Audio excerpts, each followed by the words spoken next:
Okay, so welcome po sa ating mga kapatid. Nandito na po tayo sa ating pagpapatuloy po ng ating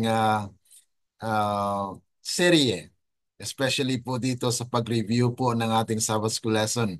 Every Friday po ay yun po yung ginagawa natin. Atin pong nire-review yung ating Sabbath School lesson which deals with important subject as well para po maka-share po tayo sa ating iglesia.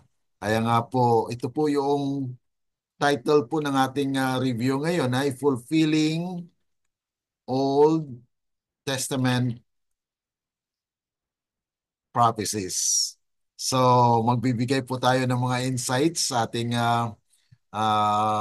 lesson na ito po ay maghahanda din po sa ating mga kapatid na Adventista na kung saan ay sila po ay makipagbahagi sa katotohanan dito sa ating Sabbath School lesson.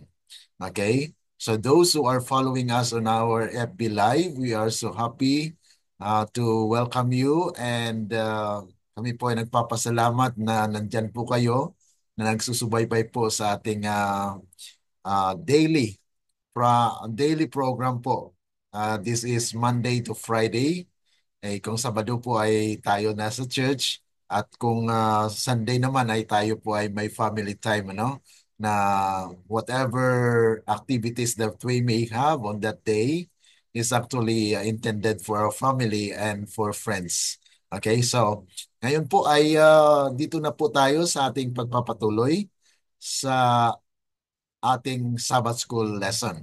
Now, nais ko pong ibahagi po sa inyo muli sa mga bago pong nagsusubaybay po sa ating programa ay ito po yung kung paano tayo papasok doon sa ating site. Sa Google site po na kung saan doon po makita yung aking presentation o ating presentation sa ngayon. So, isulat lang po natin yung meet in due season. Okay? Sa browser po ninyo, kahit anong browser po, maaari po yan. No? At lalabas po yung, pag isulat niyo po yung meet into season, tapos dash, SSL lang po, SSL, at i-click niyo po. At yun po ay pupunta po doon sa ating Google site.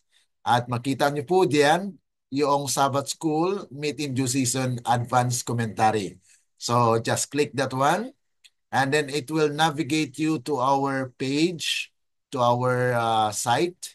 And then you have the three lines in the left corner po sa inyong kaliwa at i-click lang po yan at makikita po yung mga quarter. Ito po yung nasa fourth quarter na po tayo. Kung gusto nyo pong balikan yung third quarter, ito lang po ang second quarter, first quarter. Kaya nga po, pag-click nyo po niyan, punta po tayo sa fourth quarter. Okay, yan po yung ating introduction ng ating study sa Book of John. And then, kung nais po natin pupunta doon sa ating mga weekly Sabbath School lesson, you have here lesson 1, lesson 2, lesson 3, lesson 4, hanggang sa atin po ngayon ay lesson 8. So just click this one and it will navigate you to our study for today. Okay? So yan po kung paano ang pag-locate or paghanap po ng ating Sabbath School lesson advanced commentary. So kahit saan po kayo, kahit hindi nyo po dala yung leksyon ninyo, ay kung dala po ninyo yung cellphone, ay dala talagang accessible po yan. Basta't may internet lang po kayo. Okay, so yan po yung ating site. Ngayon po ay I will be presenting a PowerPoint na kung saan ito po ay naglalaman din po ng ating Sabbath School lesson for our consideration for today.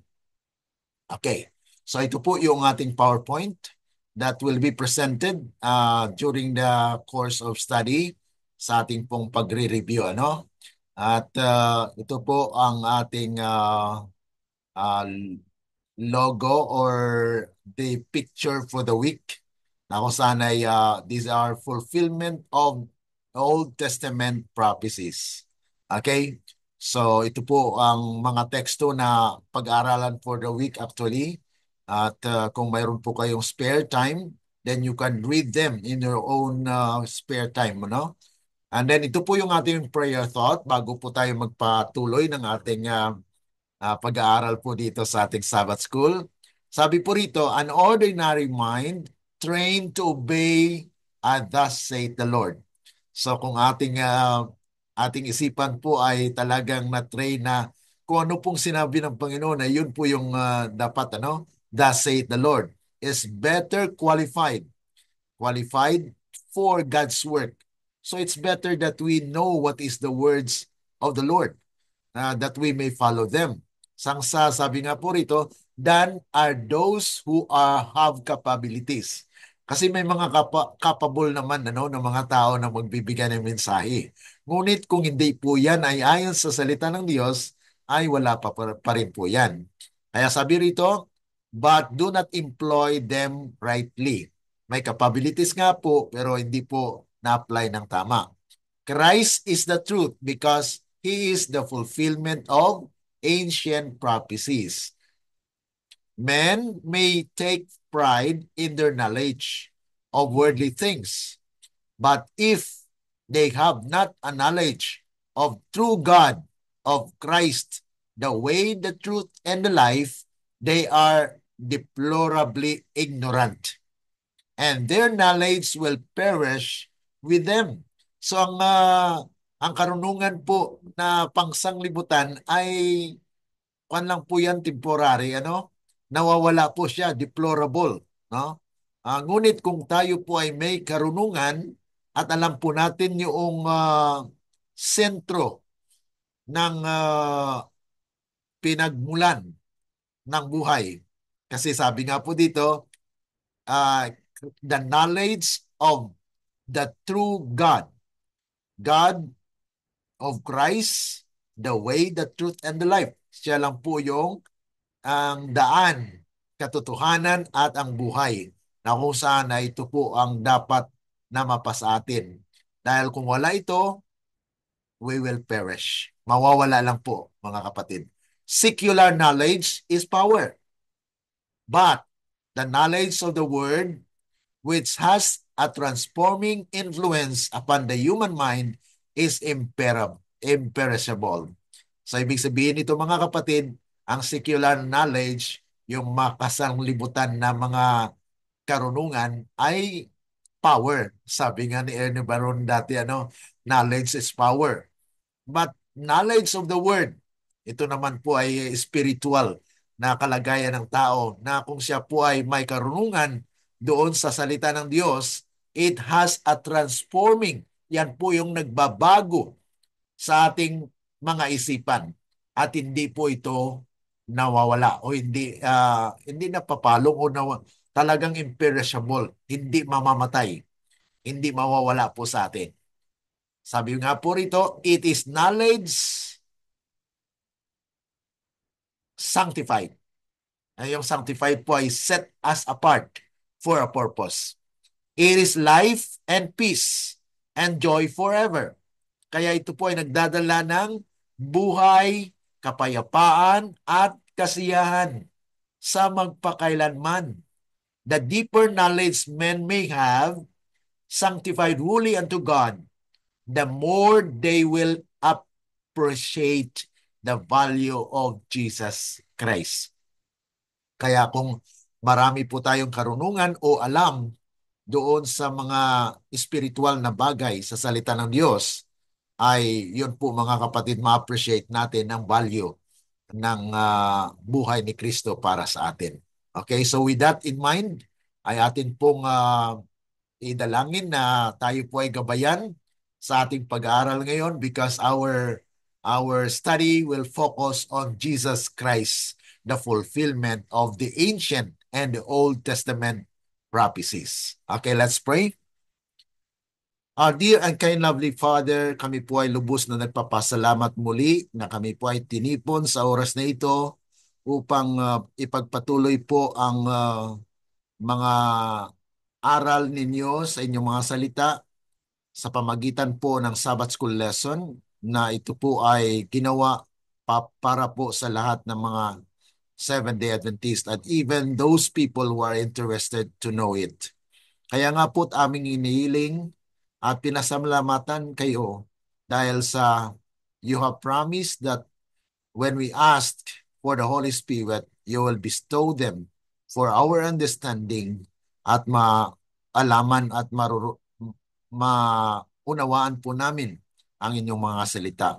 Dahil sa aming pansariling kalooban at kakayanan, Panginoon, ay hindi po namin maunawaan lubos itong mga aral na ito. Dahil kami po ay makasalanan, we have limitations, and yet because of your power, through the power of the Holy Spirit, we may understand the lesson thoroughly. Thank you so much. Bless your people. Pagpalain niyo po ang bawat isa na sumusubaybay po sa programang ito na kung saan ay sila rin po ay maging bahagi sa paglilingkod po sa inyo sa araw ng Sabat na sila'y handa na makipag-share ng katotohanan aming natutunan mula po sa mga aral na ito. Ito po ay aming dalangin dahil lamang po sa manamis na pangalan ng aming Panginoong Yesus. Amen. Okay. So dito po tayo mga kapatid sa pagpapatuloy. We go through with the process of our learning for today. We have the memory text for the week.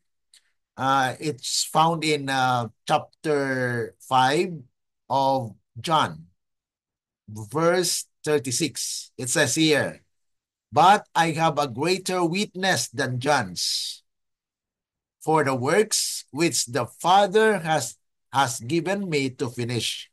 The very works that I do bear witness of me, that the Father has sent me." So this is a declaration of Jesus Christ that his own personal experience, his personal testimony, his personal work reveals what he has for the Father. And it is a great witness na kung saan ay natupad kung ano po ang plano ng Panginoon para po sa sangkatauhan ay nasa Kanya. Okay, so this week's Sabbath School lesson will help us understand how the life, ministry, and mission of Jesus Christ fulfilled Old Testament prophecies. So ang kanyang buong buhay na paglilingkod, even his birth, was actually a fulfillment of the Old Testament prophecies.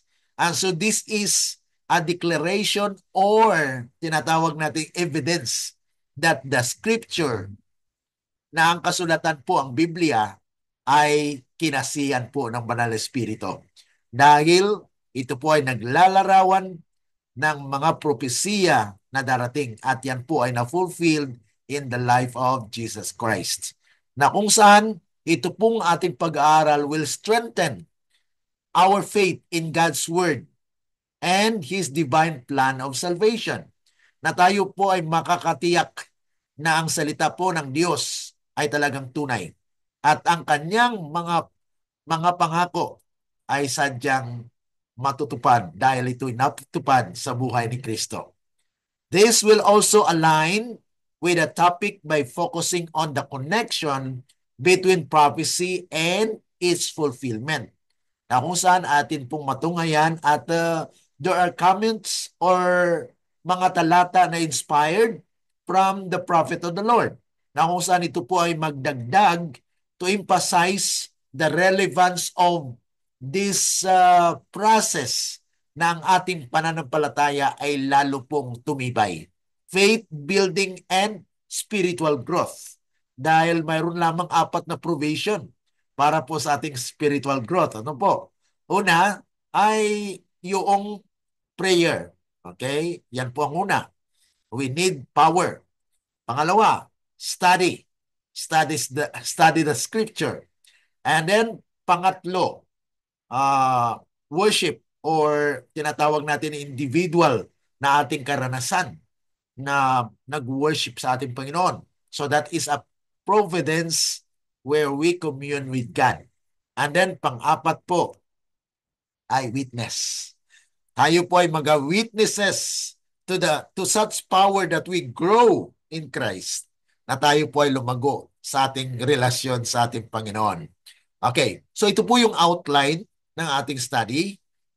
From Sunday, we have actually divided into two reasons to accept Jesus as the Christ, and there are also reasons to reject Jesus as the Christ.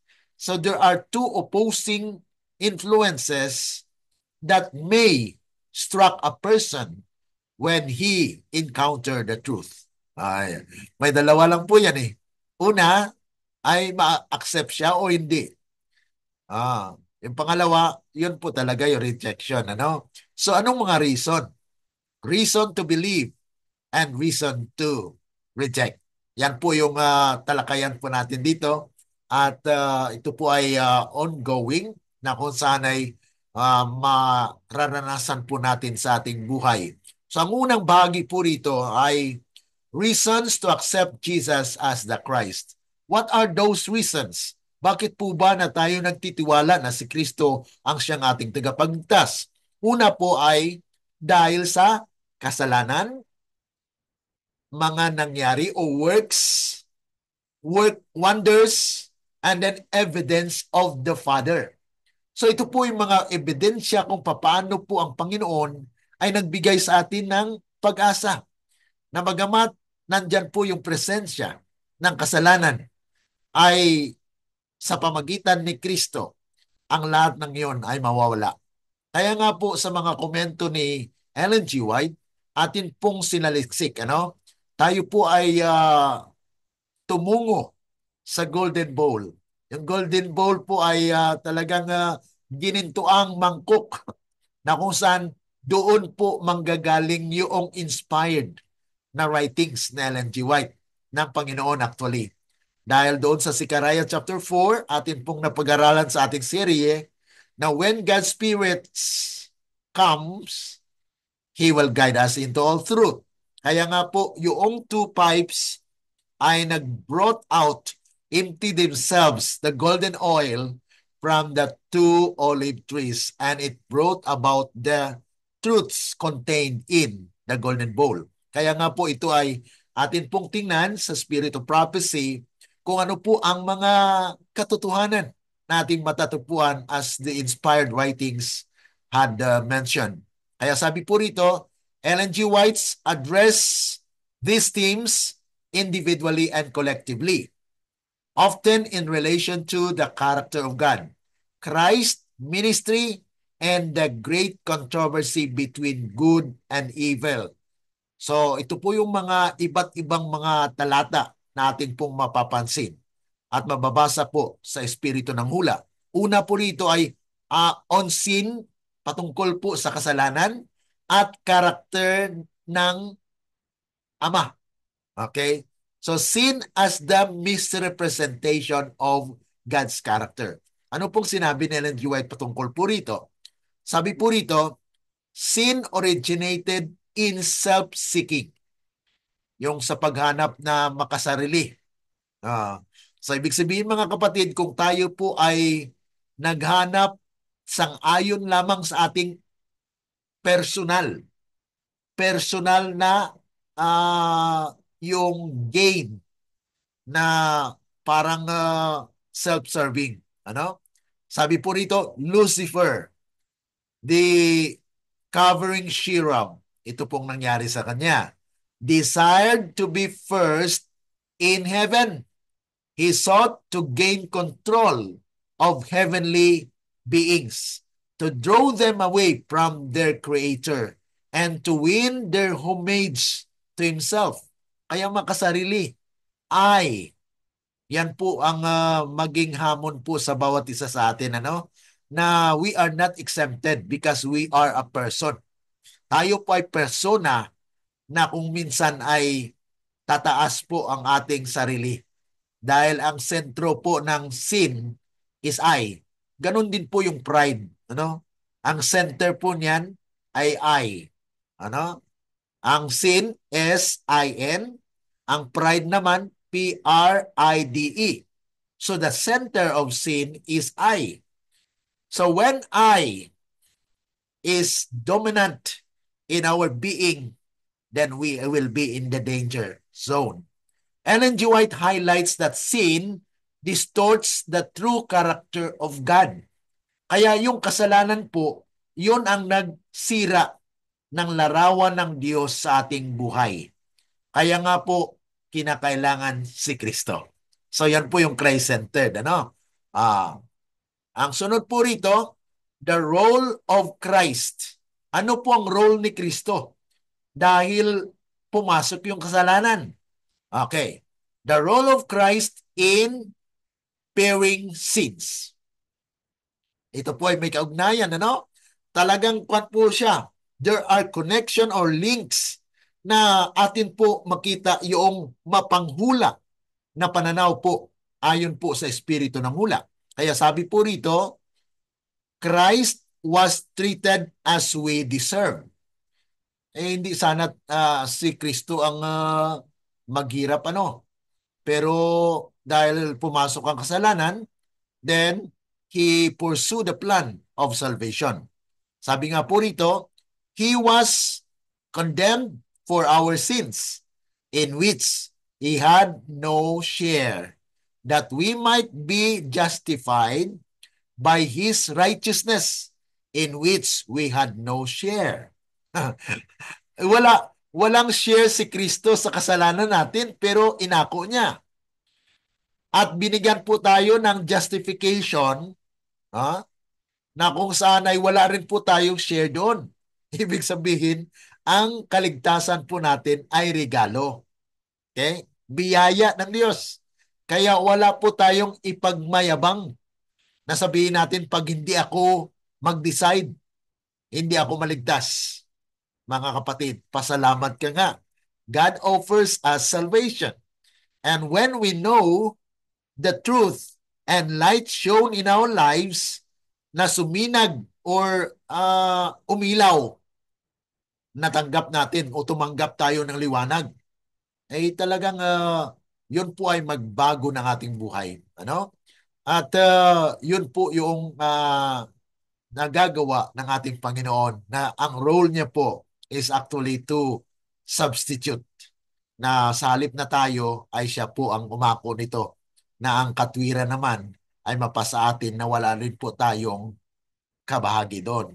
Okay? And then on works and evidence of the Father. Ano po ba yung kaugnayan ng mga gawa at karakter ng ating Diyos, Ama? Christ works as evidence of character of the Father. Okay. So kung ano pong gawa na ni Kristo, ay yun po ay ano pong sabi rito sa sinulatan sa Desire of Ages, page 678, the world's Redeemer, Christ, was constantly confronted with apparent failure. He seemed to do little of the work which he longed to do in uplifting and saving. Satanic influences were constantly working to oppose his ways. So ibig sabihin, mga kapatid, may struggle din. Ano? But he would not be discouraged. Through the prophecy of Isaiah, he declares, ito po yung fulfillment ng prophecy, mga kapatid. Kaya fulfillment of the Old Testament in Christ, mga kapatid. So kasi Kristo po ay fulfillment of the prophecy. And you may also be a part of that fulfillment. The prophecies, mga kapatid. Sabi po rito, I have labored in vain. I have spent my strength for naught and in vain. Yet, surely, my judgment is with the Lord and my work with my God. So, it is the work of God that we are able to be justified. Na tayo po ay pinawalang sala dahil sa gawa ng ating Diyos. Kung wala po ang Diyos, ay wala pong kapatawaran. Wala pong kaligtasan. Kaya nga po, Christ's works demonstrated the Father's love. Kita niyo mga kapatid, kaya sabi doon sa John 3:16, di po ba? For God so loved the world that He gave His only begotten Son, that whosoever believeth in Him should not perish but have everlasting life. So yung work ni Kristo is actually a manifestation or demonstration of the Father's love, justice, and mercy despite opposition and rejection. Yan po mga kapatid, na napakaganda po ng ating leksyon. Ano? And then the works of believers. Ito na po mga kapatid. How about our works? Does it count? May merito po ba yan? Okay, tingnan po natin. By their good works, Christ followers are to bring glory, not to themselves, but to Him through whose grace and power they have wrought. Kita niyo mga kapatid, yung kanilang pagtatagumpay sa kanilang mga gawa ay ang kaluwalhatian po ay hindi natukoy para sa kanila dahil mayroon pong kapangyarihan outside them that enable them to do so. Ibig sabihin mga kapatid, nagawa nila because there is power outside of them. Yun po mga kapatid. Kaya yung glory, ang kaluwalhatian po ay maibalik sa Diyos, hindi sa tao. Dahil kung kanyang gawa ang siyang basihan, mga kapatid, walang merito po yun. Bakit po? Dahil tayo po ay in sinful nature. Ang ating likas ay makasalanan. Dahil we are brought out from our parents as sinful men, but not guilty. Okay? Hindi pa po guilty kasi wala ka namang ginawa pa. Maliban na kung saan ay nalaman mo na, lumaki ka na, nag-mature ka na, pumili ka. Binigyan ka ng Diyos ng liwanag, at nangusap ang Diyos sa atin, ay tumigas ang puso. Dahil may apat naman na klase na lupa, ano? Apat na klase na lupa na sabi ni Kristo, ano? Yung lupa parang nasa daanan, na yat umulot siya, tumubo siya, pero pagkalipas ay dumating ang ibon at tinuka-tuka yon at nawala. Pangalawa naman ay nasa damuhan. Oh, oh. Lumaki, yes. Pero dahil doon sa masukal ay hindi masyadong natubo. Ang pangatlo ay batuhin. Tumubo siya ng konti pero dahil matigas, hindi na lumaki. Yan po ang klase ng may mga pusong ganon. Pero doon sa mabuting lupain, tumubo at lumago ito hanggang sa harvest na they have the good fruit. Okay? So, the great controversy over false wonders. Kasi hindi lamang po sa sin, works, but also in wonders that reveals the character of God. Sabi po rito, Satan also works through miracles to deceive and destroy.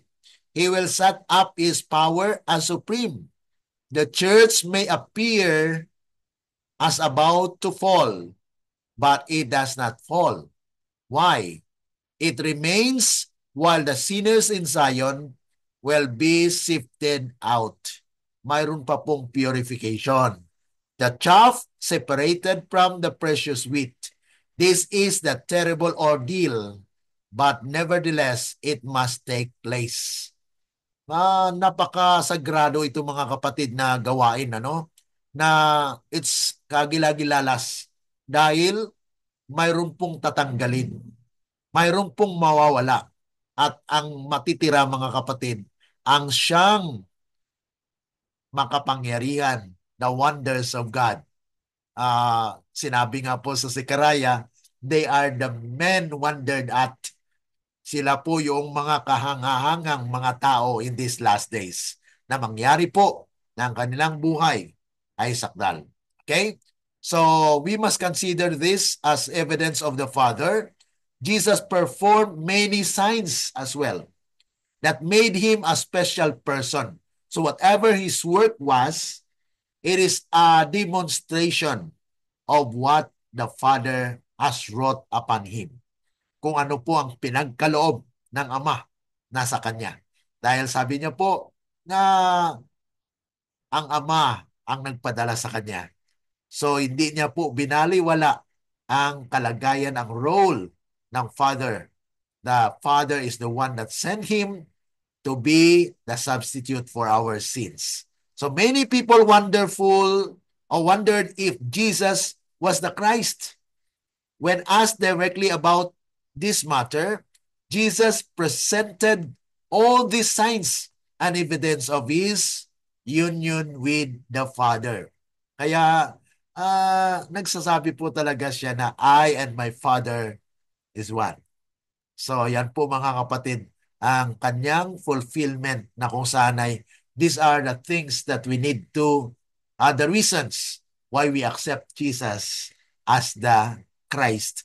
Because of sin, because of works, because of wonders, because of Christ did on the cross of Calvary. Okay? The next part is the authoritative role of Scripture.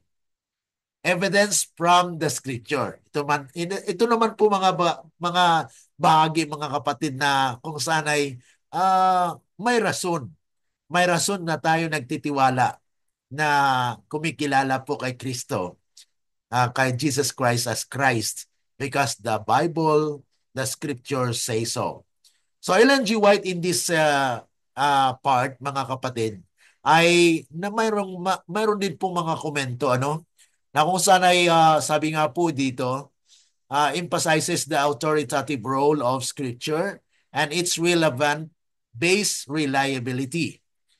While she may not have direct statement using the exact phrase, the authoritative role of Scripture, evidence from the Scripture, her writings are rich with what? Insights.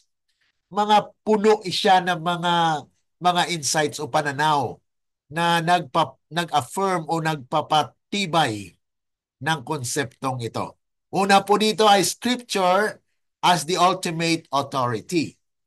Siya pong ultimate, ang pinakasukdulan ng otoridad. Na kung saan the Bible as the standard of truth. Sabi nga po rito sa Review and Herald, December 15, 1885, the Bible and the Bible alone is to be our creed, the sole bond of union, mga kapatid. All who bow to this holy word will be in harmony.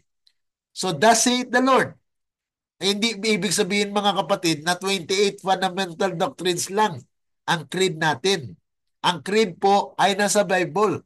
Kung ano pong sinasabi ng Bible, yun po ay creed. Yun po ay katuruan ng Biblia na hindi natin i-limit mga kapatid. Minsan mga kapatid, mayroong limitation eh. Nililimitahan natin yung mga katuruan sa Biblia. Yes, we acknowledge that we have the fundamentals. But hindi lang yun ang dapat na maging katotohanan. Fundamentals po yun. Pero how about those subsidiaries or the things that had been not included in the fundamentals? Because the fundamentals, it could be actually enlarged, mapalawak po yan. Katulad po sa the Bible. The Bible is our fundamental. But yet, there are things that we need to understand, mga kapatid, na nakasakop doon sa konsepto ng biblical standards. So this statement underscores the authoritative role of the Scripture as the foundation of our faith, for our faith and yung ating practices. Okay? And next po dito, Scripture interprets itself. Okay, the Bible is its own interpreter. So, ang Biblia po mismo ang nagpapahayag po ng kanyang kahulugan. Yan po ay mababasa din po natin na kung saan ay sa Isaiah chapter 28:13 at saka Isaiah chapter 34 verse 16. So those are the passages that you can actually refer to na kung paano po ang pag-unawa sa Biblia dahil sabi po rito, Scripture is to be compared with Scripture. Hindi lang po isang talata, ano? Dapat i-compare po natin ang bawat linya, ang bawat po salita sa salita ng Diyos. The students should learn to view the word as a whole.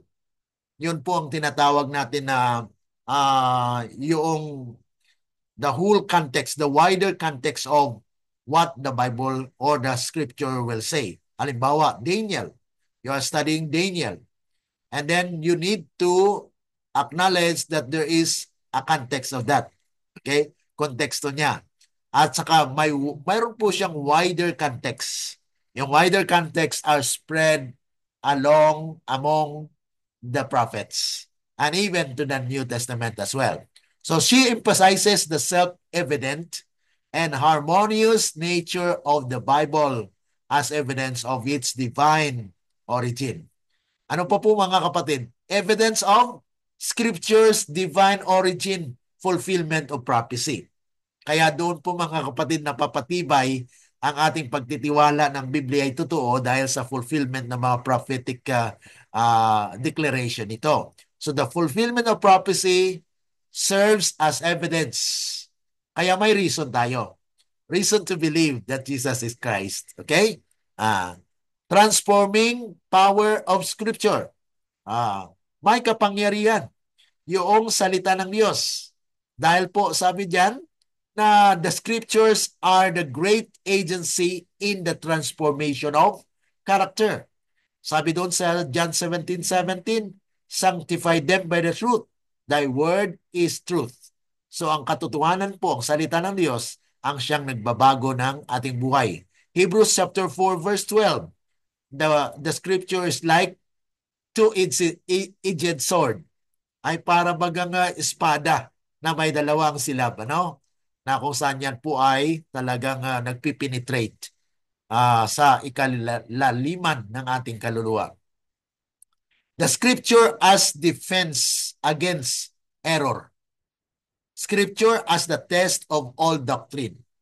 Kaya sinabi ni Isaiah, di po ba, na to the law and to the testimony, if they will not speak in accordance with His word, there is no truth in them.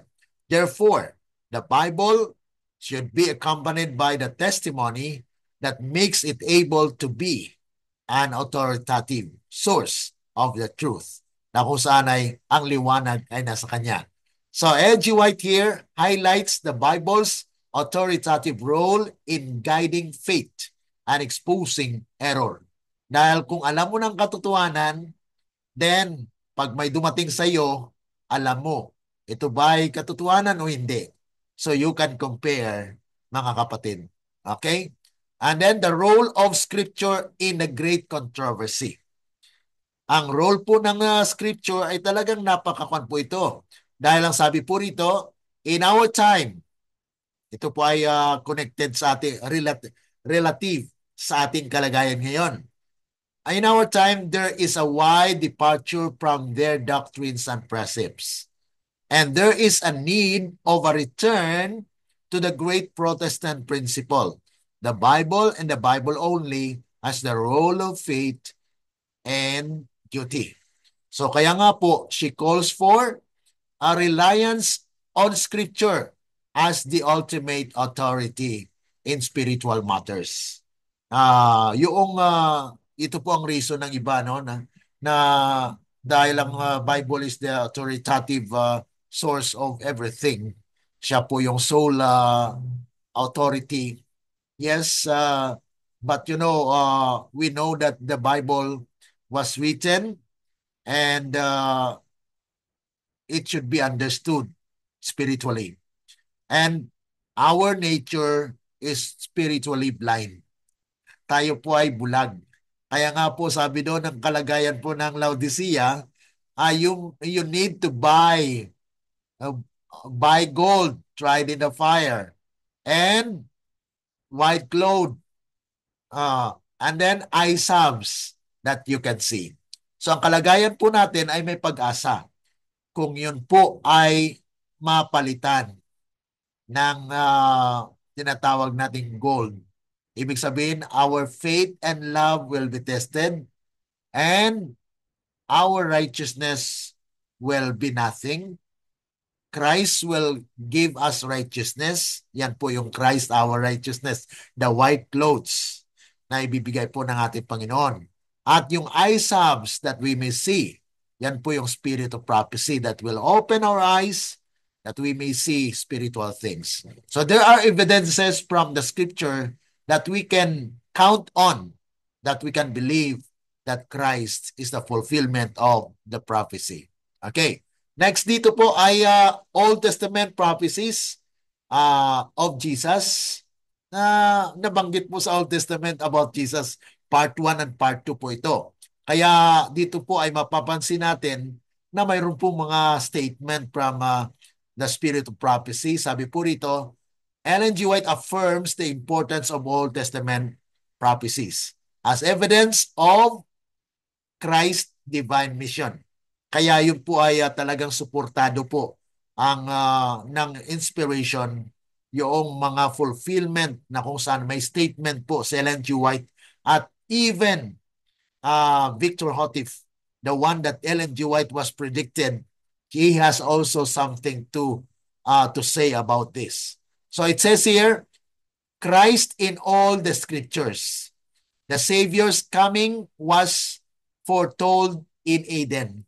Doon pa lang po mga kapatid sa creation, it was already the desire of God that it must be understood that Christ is within the creation week. Nandun po siya, kasama po siya.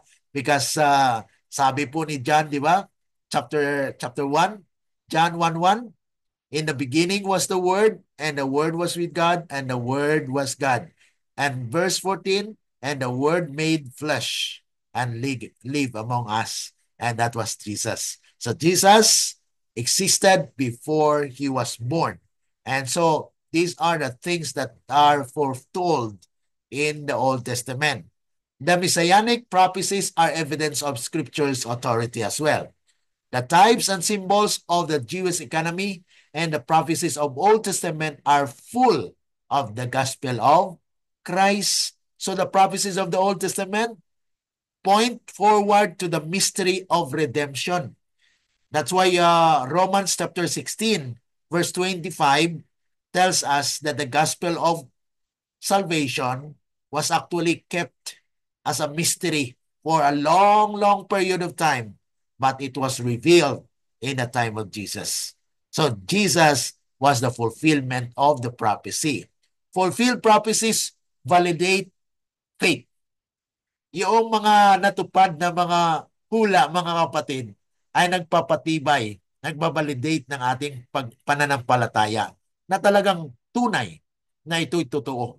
Yung ating pinanampalatayanan ay natutupad, kaya nga po tumitibay ang ating pananampalataya at hindi mabubuwag. Yun po yung sealing time. The sealed people of God, that they will be sealed whatever comes, ay nananatili po, naniniwala sila, thus saith the Lord. Okay?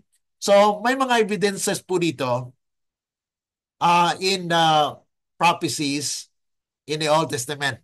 At nandyan po sa ating leksyon, yung una dito, Isaiah chapter 40, verse 3, ang fulfillment niya, John 1:23, the work of his predecessor. And Jesus' zeal in driving the merchant out of the temple. Yan po ay mga Old Testament, Psalms 69 verse 9, na yan po ay na-fulfill ni Christ. The provision of living water. It was also mentioned by Jeremiah chapter 2 verse 13. The birth in Bethlehem. It was then fulfilled in the time of Jesus when he was born.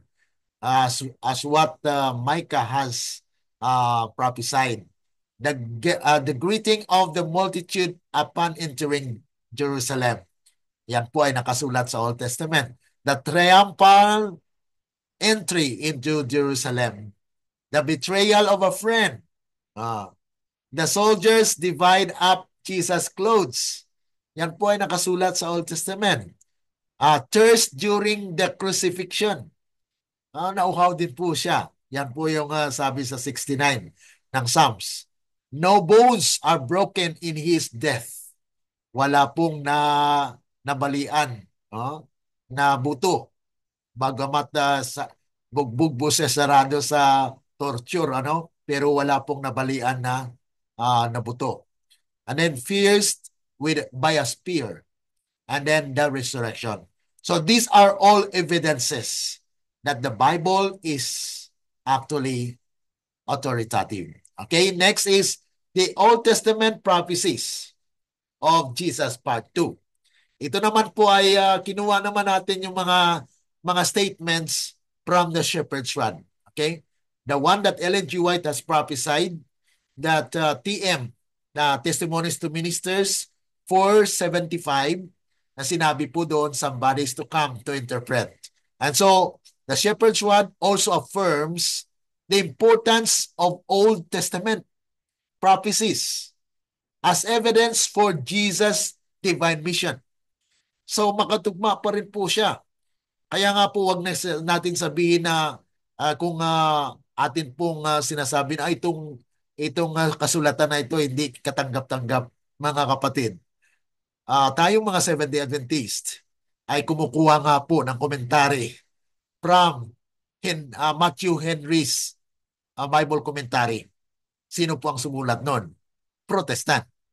Now, this is a Seventh-day Adventist na libro o literature, mga kapatid, na kung saan as evidence of Jesus' divine mission and as valuable insights into the Old Testament prophecies point to Christ and serve as evidence. Kaya mayroon po siyang mga sinulat to confirm and to give more insights on how the Old Testament prophecies had been fulfilled in the life of Jesus. So the Old Testament, with its ceremonial system, types, and shadows, speaks of Christ.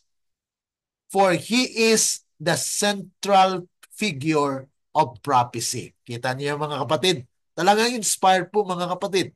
Kasi ito po ay nagpapatibay ng ating paniniwala kay Kristo, na siya po ay fulfillment of the prophetic events that had been predicted. The fulfillment of these types is evidence of the divine plan and purpose for humanity. Yan po, mga kapatid, mga statement lang po ito. Messianic prophecies and present truth. Si Ellen G. White ay nagsalita din tungkol sa Messianic part role of Jesus Christ. And the Shepherd's Rod also speaks about it. The prophecies of the Old Testament not only spoke of Christ's first advent, but also form the foundation for understanding present truth. Kaya may kwan po talaga, may relativeness. Mayroon po siyang continuity o progression ng katotohanan na kung saan ay hindi po ito na parang naging bonsai po tayo. Ang bonsai po ay talagang limitado, no? Pero kailangan po natin mag-grow. Kaya there is a presence of the truth that is bound for today. That the role of prophecy in proving Christ's mission. So the prophets, ito po yung mga kapatagpuan po natin, kung saan yung mga prophecy ay makikita po natin na fulfillment of Christ. Nasa kay Kristo po yung fulfillment. Okay?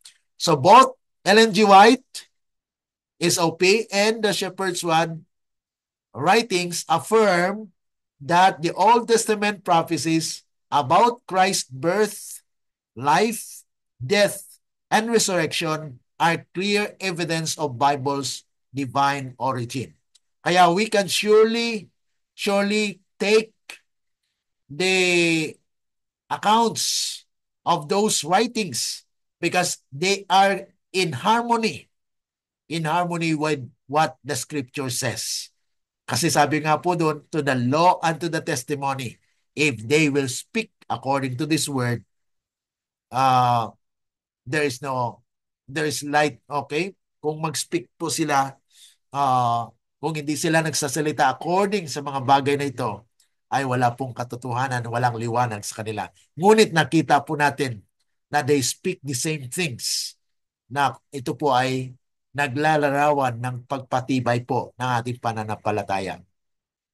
Dito po sa last part, this is actually the uh, bakit mayroon pong rejection. Okay? What are the reasons why people reject? And Ellen G. White does not explicitly address a title like reasons to reject.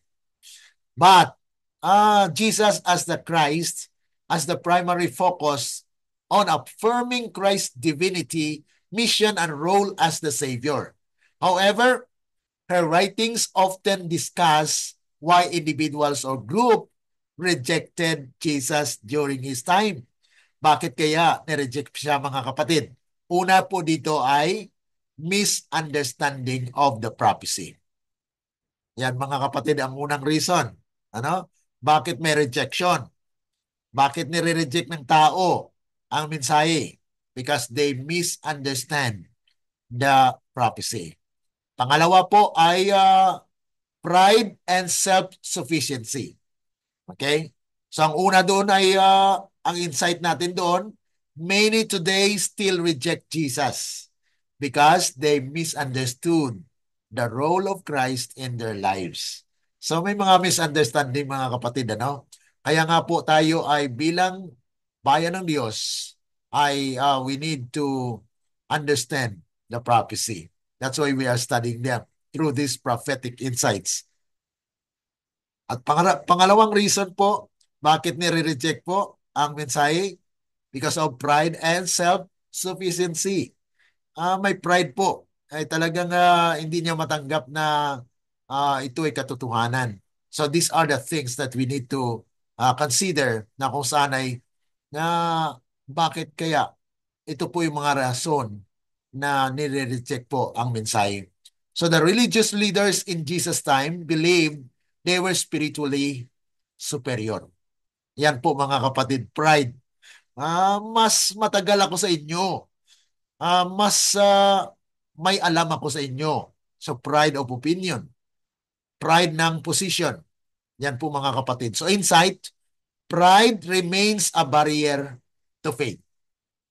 Kaya nga po, kung talagang makasarili po yung isang tao, ay hindi niya matanggap na siya ay mali, ay talagang yun po, ay he will prone to reject the truth.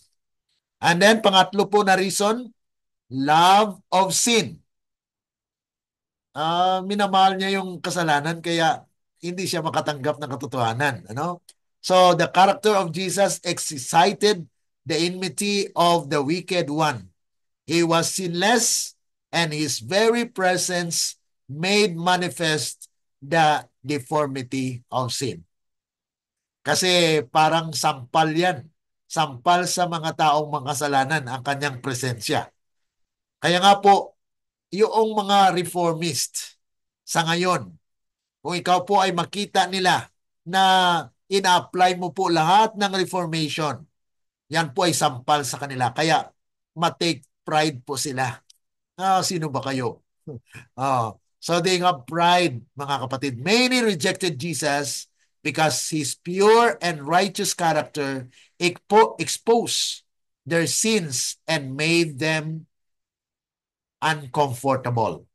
So maari na yan din po ang reason bakit marami sa mga Seventh-day Adventist rejecting the message of Reformation. Because your presence might be made them uncomfortable. Kasi ma-expose yung kamalian nila. Kaya they will justify their sins. Kasi kailangan nila madepensahan nila yung kanilang sarili. Dahil ang iyong presensya, ang ating presensya na nagbago, ibig sabihin yung reformation, yung buhay natin nagbago, yun po ay sampal sa kanila dahil namuhay ka sa liwanag at sila po ay sa kadiliman. Okay? So yan po ay mga insight dito.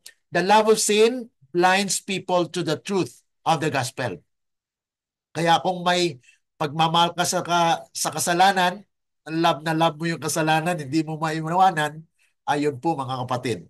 It will also cause your rejection of Jesus. So those who are unwilling to forsake sin and to seek earnestly for God's blessing will not obtain it. Yan po mga kapatid, katotohanan po yan ang mangyayari. Ano? Ang sunod po ay anong reason bakit nag-reject? Fear of losing influence. Ayan.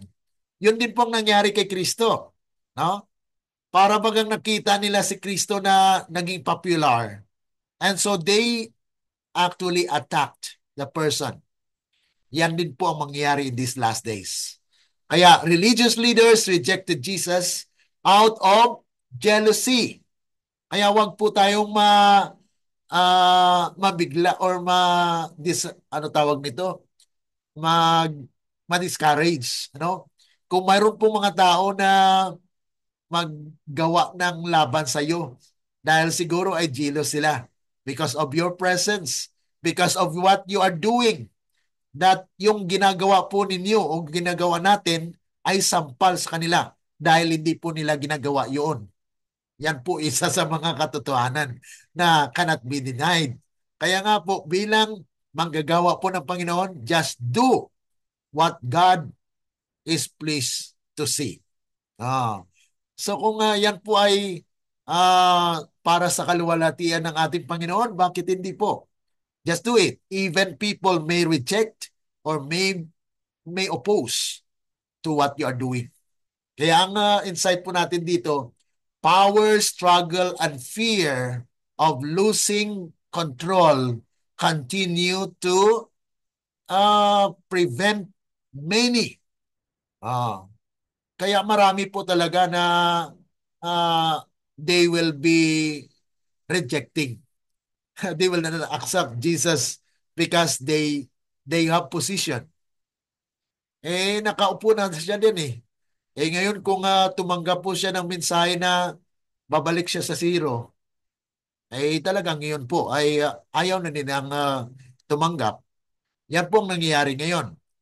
Bagamat alam nila yung katotohanan, they will not leave their post dahil nakaupo na sila dyan. May posisyon na. Kaya nga po ito po ay isa sa mga kaparaanan na ma-reject niya ang katotohanan. Because he is afraid. Takot siya na mawalan siya ng control. So yan po mga kapatid. Ito po ay controlling power. No? Na kailangan po nila makontrol. Kaya pag nandyan ka gumagawa ng mga bagay na parang hindi nila ginagawa, ay they will attack you and telling you that you are not of the a part of the group or the church dahil ito po ay sampal sa kanila. So your presence is a threat sa kanila. Okay? So yan po mga kapatid, isa sa mga reason yan. Ang panglima po na reason ay rejection of divine evidence. Talagang rejection. Pagtanggi doon sa mga ebidensya na binigay ng ating Panginoon. Even when confronted with miracles. Kahit may mga miracles na yan mga kapatid. Dahil doon sa talagang they don't want to accept it. The Jews rejected Christ in spite of the clearest evidence of His divine character. Kahit nakita na yan, ganun din po mga mangyayari. A similar issue persists today. Yan pong insight natin, pananaw natin ngayon. Ganun din po ang nangyayari sa ngayon. Kung nangyari po noon, ay lalo na ngayon. Dahil si Kristo na nga po yun eh. Ano? Pang-anim, fear of change. and persecution. Takot sila sa pagbabago at takot sila sa persecution. Yan pong nangyari sa mga reformist. Nakita nila na talagang criticism, tinaboy sa iglesia, takot sila ng ganyan. Kaya even they know that your truth, that you're bringing is truth, they will not accept it. They will reject. Kaya po mga kapatid, ito po yung mga nangyari rin sa kapanahunan ni Kristo. Ano? Kaya hindi maiwasan na mangyari din po sa atin ngayon. Ano? Pangpito, a worldly focus. Ito ay mga reason bakit may rejection. They reject the message because of their focus. Nakafocus ang mga bagay dito sa sanglibutan sa mga spiritual things. Kaya they don't have enough time for that. Wala silang masyadong panahon dyan. Gusto nila trabaho, trabaho, trabaho, trabaho. Lahat ay trabaho. Focus. Focus on the things of the world. Kaya mawala na po. Kaya sa bandang uli, ay yun din po ang mangyayari sa kanila na sila po ay mawawala din. So, Jesus calls to lay up treasures in heaven. Saan po tayo mag-lay ng treasure, ng kayamanan? Dito po ba sa lupa? Paano gawin yan? Ang paglilingkod po sa Panginoon, you are actually, you are laying up treasures in heaven. Even though your sahod here is not that valuable, mga kapatid, you are serving a God whom His treasure is in heaven. Hindi po mabibilang yan. Yung sabihin natin, maliit yung sahod mo dyan, wala, ang mapapala mo dyan ay sakit sa ulo, sakit sa puso, sakit sa ganito, mga kapatid. It cannot measure the, the, the reward that God is preparing for those who are faithful. Kaya final reflection po dito, Ellen G. White writings emphasize that rejecting Jesus is often rooted in eternal struggles, such as pride, sin, and fear. These issues transcend time, making the lessons from Jesus' rejection relevant to us today. Kung na-reject po nila si Kristo noon, ay di kalaunan tayo rin po ay ma-reject. Okay? So call to action. Ano pong dapat nating, kung nais pa po nating madagdagan ang mga informasyon ito, mayroon po tayong nilagay ng mga site dito, no? Now, would you like to explore specific Bible examples, contemporary applications on ways to address these barriers further? Kahit yung mga prophecies, mga kapatid, you have the links there to study on.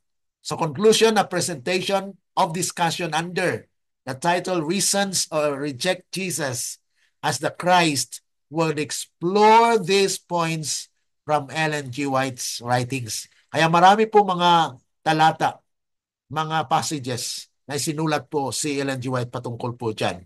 At sa atin din pong leksyon, Sabbath School lesson, you have a lot of scriptures na kung saan ay it actually points to the fulfillment of Jesus as the fulfillment of the Old and Old Testament, mga kapatid. Okay, so may mga insight po tayo dito. We're living for far down the passage of ages. Dito na po tayo sa katapusan, ano? Kaya ito po ay isa sa mga nais natin na makuha natin na our faith, sabi rito, our faith and courage should be strong as we see prophecies fulfilling. Okay, as the prophecy are fulfilling, then mga kapatid, ang ating pananampalataya sa Panginoon ay patuloy na tumitibay. Okay? At ito po ay karagdagan na from the pen of inspiration. At sa pagtatapos po nito mga kapatid, mayroong mga tanong dito na ito po ay evaluation sa ating natutunan this week. Ano? And your personal answer is the only yung tawag nito na kung mayroon po ba tayong natutunan. Ano? Una, why did many people reject Jesus as the Messiah despite the clear evidence in Old Testament prophecies? So we have 7 reasons there. How do pride, love of sin, and fear of change contribute to rejecting Christ both in biblical times and today? So yun po mga kapatid, yung pride, love to sin, yun po yung mga reasons why there is rejection. What role do fulfilled prophecies play in affirming Jesus as the Christ and the divine authority of the Scripture? So Christ himself says that what I do is what the Father ordered me to do. Okay? So whatever he's doing is actually God's demonstration of his love and mercy. How can believers effectively address the barriers that prevent people from accepting Jesus? So those pride, those sins must be understood na dapat po ay mawala po yun para yung barrier na yun ay mawala po at they will prone to accept the truth. How does Ellen G. White describe the power of prophecy in validating scripture and Christian mission? Christ mission. So yun po ay atin pong kung nais po ninyo na karagdagan na mga informasyon, you can just go back to our site. In what ways can fulfilled prophecies be used to strengthen faith in Jesus and the Bible? So these are personal questions that we are strengthened by what prophecies had been fulfilling. From the statement above, how can studying the fulfillment of the prophecy in the Old Testament strengthen our faith and help us cultivate Christ-like character, free from strife and unkindness? So these are actually things na mga kapatid na makuha po natin sa ating lesson, makuha. At nawa ito ay makatulong po sa ating pag-share tomorrow in the church. And even you can share the link mga kapatid. If you can speak, then share the link and encourage them to view and watch and comment or ask questions so that they find the answer from the spirit of prophecy and the Bible, and also whatever God will direct us to. We need to understand them. Okay? So, yun po lahat ang ating review for today. And may God bless us as we continue on with our service to the Lord. At tayo po ay magtatapos to close this. Let us ask the Lord for blessing as we depart from each other. Let's pray. Our dear and kind lovely Father, once again, we'd like to thank you for the privilege of hearing your words, that as we continue on studying this lesson, oh God, we may acknowledge that there are people who may accept or reject the message. So help us, oh God, that we may be on those characterized the people who will be accepting the message. Help and speak through your word, O God, that our brothers and sisters will also acknowledge that you are working for the purification of the church and you want your people to be saved. Thank you so much. Dismiss us with a blessing, O God, and we are assured of that as we share the message tomorrow, and even this link will be shared to other brethren, the Seventh-day Adventist members, O God. May continual guidance be upon them. Thank you so much for the assurance that you will hear us and bless us today. We pray in the loving Lord Jesus. Amen. Let the words of our mouth and the meditations of our hearts be acceptable unto thy sight, O Lord, our strength and our Redeemer. Amen. Okay, maraming salamat po sa inyong pakikinig at God bless you po. At kung may mga katanungan po kayo, I just leave your comment on the comment section, and then you can like and share para po ang ating mga kapatiran sa ating iglesia ay makanawa din po ng ating napag-aralan today. God bless you and bye-bye.